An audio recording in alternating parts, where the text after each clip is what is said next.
நடிகர் சூர்யா தமிழக அரசு விஷச்சாராயத்தை தடுக்கத் தவறியது என்று தனது கண்டனத்தை எக்ஸ் தள பக்கத்தில் பதிவு செய்துள்ளார். தமிழ்நாட்டையே உலுக்கிக் கொண்டிருக்கிறது கள்ளக்குறிச்சி விஷச்சாராய விவகாரம்.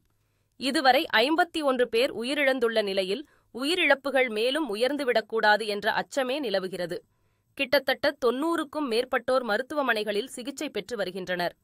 இதனையடுத்து விஷால், ஜிவி பிரகாஷ் போன்ற நடிகர்களும் விஷச்சாராய மரணங்களுக்கு தங்களது கண்டனங்களை பதிவு செய்துள்ள நிலையில் நடிகர் சூர்யாவும் தனது கண்டனத்தை அறிக்கை வாயிலாக தெரிவித்துள்ளார். இது தொடர்பாக அவர் வெளியிட்டுள்ள அறிக்கையில் பாதிக்கப்பட்டவர்களின் அழுகுரலும் மனதை நடுங்கச் செய்கிறது என்றும், அழுது துடிப்பவர்களுக்கு எத்தகைய வார்த்தைகளில் ஆறுதல் சொல்லிவிட முடியும் என்றும் கேள்வி எழுப்பியுள்ளார். மேலும் மதுவிலக்கு கொள்கை என்பது எல்லா அரசியல் கட்சிகளுக்கும் தேர்தல் நேரத்து பேசுபொருளாக மட்டுமே முடிந்துவிடுகிறது என்றும் தெரிவித்துள்ளார்.